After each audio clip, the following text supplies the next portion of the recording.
Hello, this is Deborah Kitko, Wayne County Public Library, Worcester, Ohio, the Genealogy Librarian coming back with you. Once again, we are continuing on with our how-to series.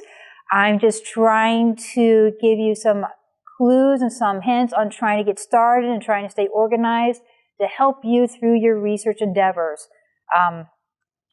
We've already talked about some of the tools that you need. You know, when you first get started in terms of pencils and notebook paper and USB drive and those type of items. We've talked a little bit about the ancestor chart and the pedigree chart. We've talked a little bit about the research plan and why that is important. Today we're going to talk a little bit about two other tools that a lot of researchers overlook that are very beneficial to helping you keep track of your research. And these would be the correspondence log and the research log. And once again, you know, you may say it's so time consuming to fill out all these forms. Well, if you invest 5 or 10 minutes at the very start and continue keeping updated, it's going to save you a lot of time in the long run. So yes, it may seem to be time consuming at the very start. However, later on, you will definitely be thankful that you actually have these tools to refer back to. Especially if you're sort of like me, where you get started on doing research, you research for a couple of weeks or for a couple of days, and then you set it aside, you get busy, you don't get back to it for another week or another month or a couple months down the road. So if you actually have a listing of the correspondence log as well as your research log, then this will help you keep track of where you're at and where you last left off and where you need to go next. So why is it very important to actually have these correspondence and research logs? For the correspondence log, you have less of a chance to actually duplicate your request. There's nothing more frustrating than to contact a cousin when you're looking for information, and she sends you this information, and then because you have not recorded it and you get lost in the paper shuffle, a year from now you send the exact same email to the exact same cousin asking for the exact same information. Now, if you'd actually have a correspondence log, you would know that you had already corresponded with this cousin and that she had already sent some of the information to you. So it actually saved a little bit of face in terms of not having this duplication. It also provides you some knowledge in terms of where you need to write to and where you have written to. And if you have had much success with that organization, or you know that in case that you did have success, you can write back to them with additional questions at a later point, etc. So you'll just provide a little bit of insight information there. In terms of the research log, it's very similar. It saves time in the long run. You have less duplication. With the research log, you want to keep track of all resources that you looked at, both that had positive results and those that had negative results. I don't know how many times I went to the library and looked in the same book for the same information, only to realize that I just spent an hour looking through the same source I had looked at a year prior. If I had had my research log up to date and had that listed on there, then I would have saved that hour of time and spent it on directives going in a different direction, or researching another line, or researching some other resources. As you know, when you're doing research, it gets very time consuming, and you do anything you can to actually save some time on that. Similar to the correspondence log, it's going to save some less duplication. It also assists with documentation. It's very important when you're doing research to document your sources. What I mean by document your sources is you have to tell where the information came from. For example, you know, if you see, you know, the 1900 census for Worcester Ward 2, Wayne County, Ohio, page 259, you actually want to list that as a source. That way, if you have a discrepancy between your information and someone else's information, or even that piece of information on that particular record and another document that includes the same information but with a slightly different date or a slightly different place, then you can actually weigh those sources and see which one may be best, that may be most reliable. Similar to the research plan, the correspondence log and the research log also helps you keep on target. It helps prevent you from going down those bunny trails. So we're going to take a look. There's many different formats you can use for the correspondence log. This is one that we have in our department that I designed. But like I said, you can do this on probably an Excel spreadsheet would be pretty good, or a Word table, or if you're just using a notebook, you can just sort of list them within your notebook for that particular ancestor. But you'll want to include the ancestor's name. You'll want to include the objective of the correspondence. Why are you corresponding to this agency, or why are you corresponding with this individual? Are you trying to seek a military record? Are you trying to get some information on the kids of a particular ancestor or relative? You want to include the date of the correspondence, when it was sent out, and in what format did you send it in? Did you send it through email? Did you send it through a letter? Was there an online form you had to complete? Did you send something through social media like Facebook Messenger or some other form or even by a phone call? You'll want to keep track on the correspondence log in terms of when you received a response, if you received a response.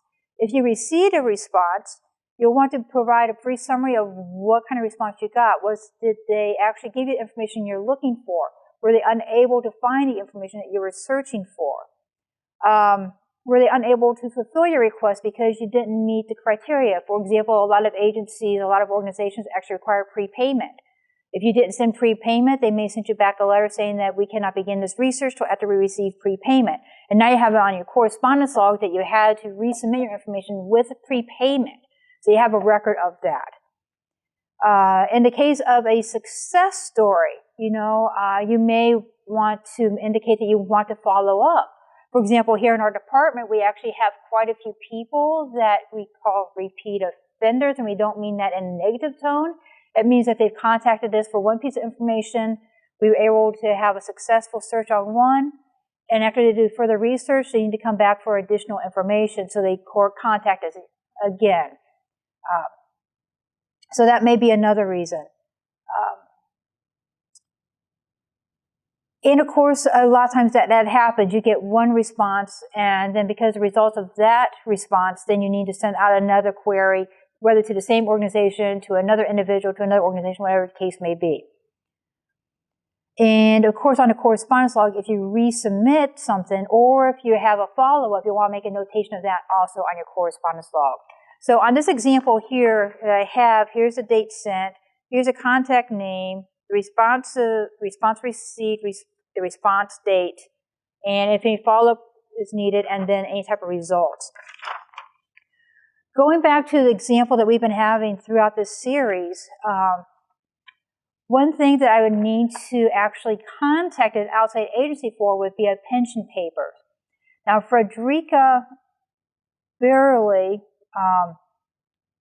was secondly married to Joseph Fisher. Well, I'm interested in finding out more information about her first husband, who I finally, through some major research and for hunting, I actually discovered it to be Walter Birla. And what I discovered was that he actually was killed at Gettysburg. And so I actually have some military information with him. I know that he actually served in the 107th Regiment of the Ohio Volunteer in Company C. This was primarily made up of a German regiment. From the Find a Grave website, I discovered that he actually enlisted on August 11, 1862 at the age of 34. He's fatally wounded on the first day of the Battle of Gettysburg on July 1st, 1863. He's actually shot between the shoulder blades. And he is listed as being buried over there in Gettysburg in Adams County, Pennsylvania. Now, interesting enough, I didn't find it spelled the normal way. The way I most often find the records of his descendants is B-E-I-E-R-L-A. In this case, I actually found the military record underneath Balts, B-A-L-T-S, as his first name, and Beverly, B-E-V as in Victor, E-R-L-Y. So I had to do a little more hunting and try to verify some of this information. I did find a pension card indicating that Frederica, his widow, actually applied for a widow's pension. Now, it's not underneath the Burley name, B-E-I-E-R-L-A. I found her listed underneath the spelling Benerly, B-E-N-E-R-L-E. So I know the widow's pension is application number 32716, certificate number 24148. In addition, there was, Bolter had died leaving some minor children. So there is a minor pension, which is an additional record, which is application 125.853, certificate number 74970. With this information that I found, and with the military service, and with his name, I can actually submit an online form to the National Archives and request his military record or his pension record, or both of them in this case, to see what other information I may find. Now, this is going to be held at the National Archives, Washington, D.C. You cannot find this online, and there is a fee involved. So on my correspondence log here, I have listed the top part of the information, giving a summary of what is known, and then where I need to contact. And I don't have a date here sent because I have not submitted this request yet. And this is for a researcher, so it may be up to him to actually send in this request to see what may be included on these records. Now, there's a good possibility, because he was an immigrant. He was enlisted when he was 34 years old, so I have his date of birth now.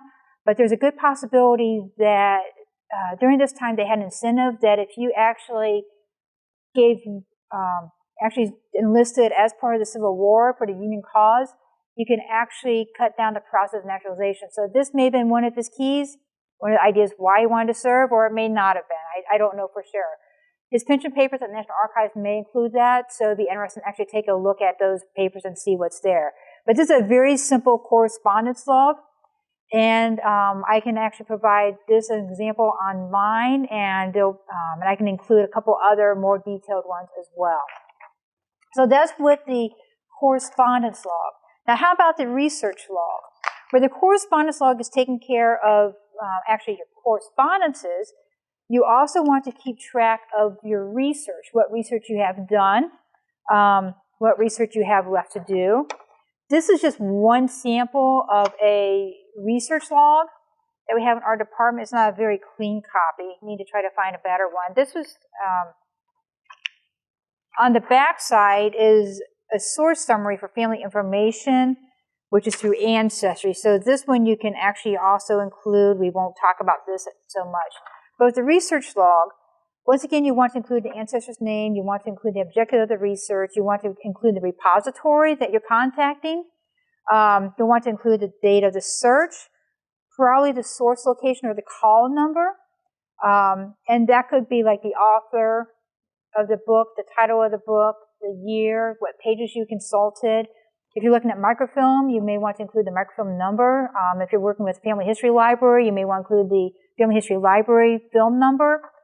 If you're getting the source from a website, you'll want to include the web address as well as the date you access the information and the name of the website. This is because a lot of times websites change periodically.